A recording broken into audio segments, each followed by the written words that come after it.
this is Sabina at Cross Keys Crafts. In my last video that I posted a few days ago, I showed you this new cardstock that I bought in Germany. And if you haven't checked out this video, I'll put a link down below in the description box, because I also have a UK giveaway. So if you are a UK subscriber and you comment on that video, you can win a selection of these holographic pattern papers. So, and today I'm going to do the first video, the first cards, with this flower cardstock, which I think is really pretty. And I wanted to keep it simple. I have quite a simple card. The next one I will create and upload in a different video will be a bit more complicated as far as the mechanism is concerned. So I've already prepared a few things, but I will also do this on the second card now in a moment, so you can see what I have done.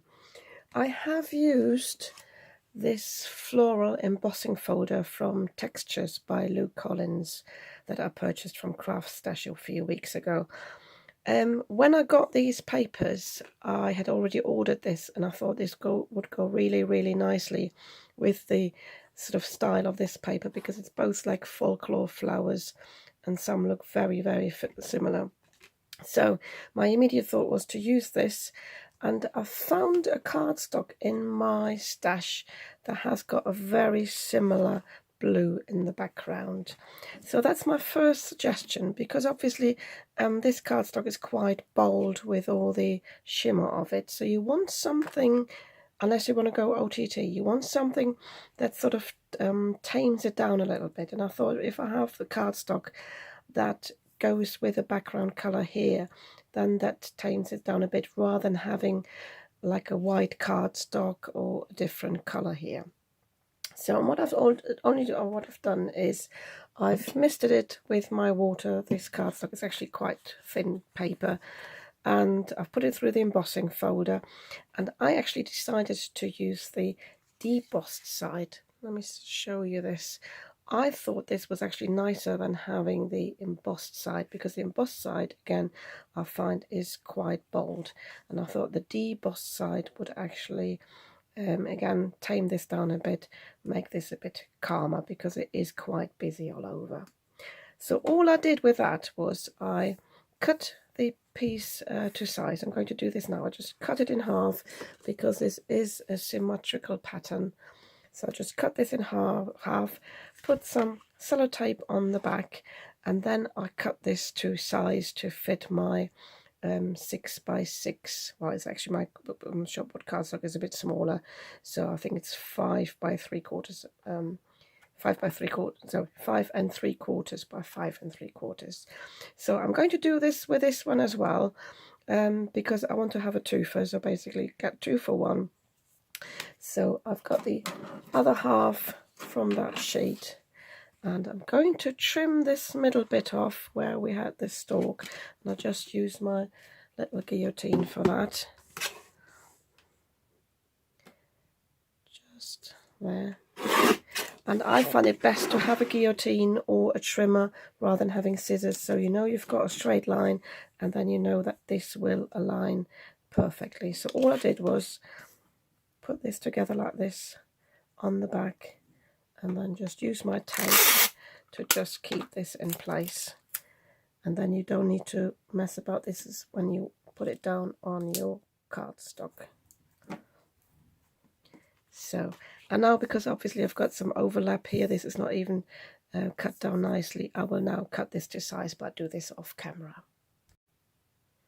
Okay, so I have cut my toppers here to size, and I'm leaving a nice edge around the card. I think this is quite nice, again, to not have this too bold, and it's sort of, yeah, frames it, literally frames the card a little bit. So I have cut a few toppers and a few sentiments, and I want to show you options just to give you ideas what you can do with these. So first of all, I'm just leaving this strip bare, but you could cover this with washi tape, ribbon, just a normal strip of paper. Maybe if you've got a ribbon or a lace die, you could cover this if you wanted to, but I'm happy with this because it's all straight, and this will be covered with these toppers. So I have cut a few. I've cut two bigger ones with metallic cardstock. This is a red, which I thought would go nicely with a flower. And I've also cut one in holographic paper. And I want to show you what difference these make in depending on how you arrange these.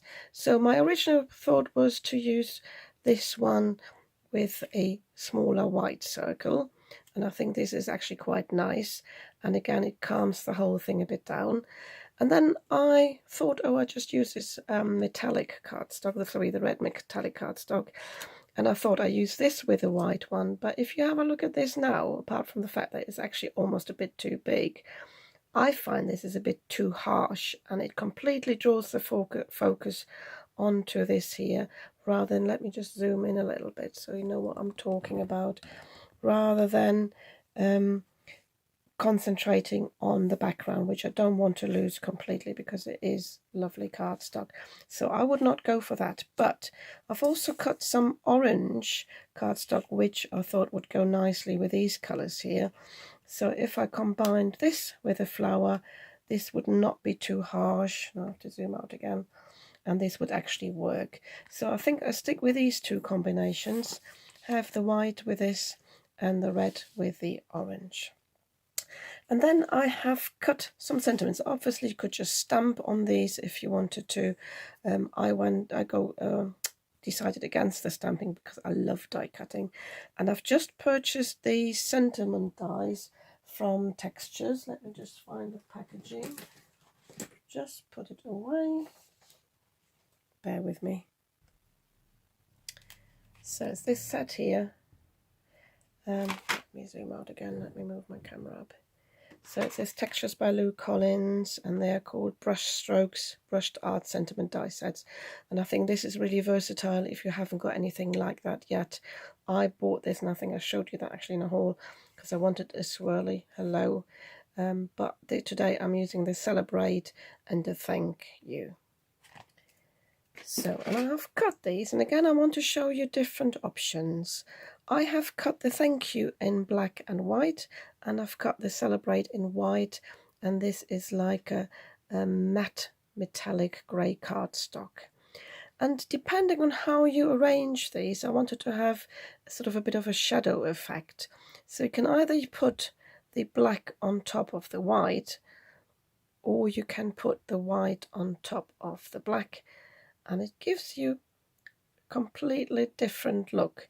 So depending on what you want, and again I'll show you on both these examples on what difference they make. So if I put them on the red and orange,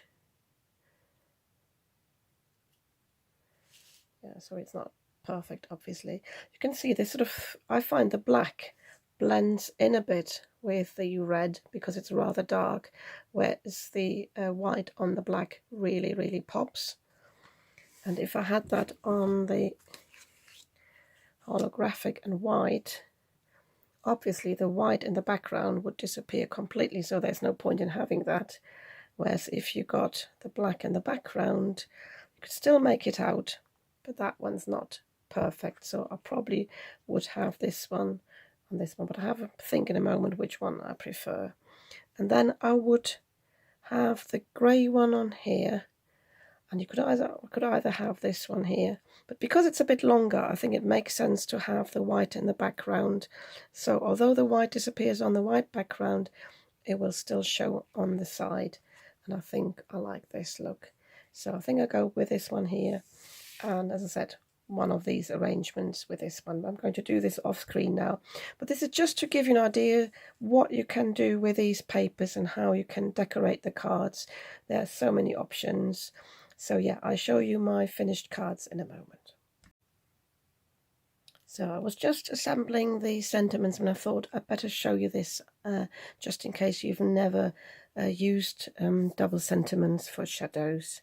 So I'm using the top one, and I'm using my two-way zig glue pen.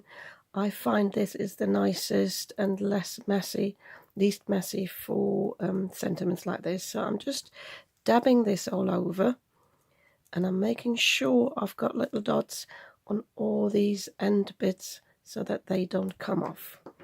And then I use my tweezers just to hold them in place, and I offset this on the white sentiment. It's quite tricky actually, especially if you've got longer words that sort of bend, but I just start on one end and just set it down and then just press it down. And if you're not in the right place, you can also lift it up again whilst it's still wet. Obviously it's okay on the top there, you know, but I haven't pressed it down yet, and then I need to make sure I get this correct at the bottom as well. I'll show you in a moment the one Celebrate sentiment. I didn't do it properly, but it doesn't matter. So once I'm happy with this, I can press this down, and now I can just adhere glue on the back again. I actually don't use a lot. If you're not sure with this, you can use acrylic glue because then you've got a bit more wiggle room, but I think this works just fine. And then I can set this down here, make sure it's straight, although again with the, I might need to make sure I don't touch the K there, so I'm offsetting this a bit here. I'm just pressing it down. And then I like to put something heavy on top, especially if I've got different layers or levels here. So I'm just putting this down there to set down. And I just want to show you my first card. So here actually the shadow is on the left hand side, and here it's sort of just on the top. So I obviously bend the sentiment here, but it doesn't really matter. So, but yeah, I'm quite pleased how these turned out. So I think it's a good way to not have this bold pattern paper too bold, and just tame this down a little bit. One thing I've just spotted, I've just used this new Creative Craft Products glue, and I can see now against the light that I actually can see where I applied it. So it might be a good idea to use a different glue there, one that doesn't show on this kind of cardstock. I can actually see where I've applied it, so that's a little tip from me in hindsight. And again, get same here. This is I used it yesterday to adhere some ribbon to some cardstock. It was perfect for that, but I can see it here now where I've applied it, so it left quite a few lumps there. So don't use it for that. I should have used I normally use my Cosmic Shimmer glue or my Coral glue. So I'll have a look what I do there, whether I just add a few embellishments, a few sequins or so to hide this. So, and this is the other card. So yeah, if you like these cards, and you might want to win on one of these, because I will add a card each to my giveaway, and you obviously are a UK subscriber. I'm afraid I can't afford to send stuff abroad at the moment at the current postage prices. Yeah, you might want to give me a thumbs up for this video, and as I said, check out my giveaway video from a few days ago. I'm going to link to that below, and I'll see you soon with some more videos where I'm using this kind of cardstock and show you what else you could do with this.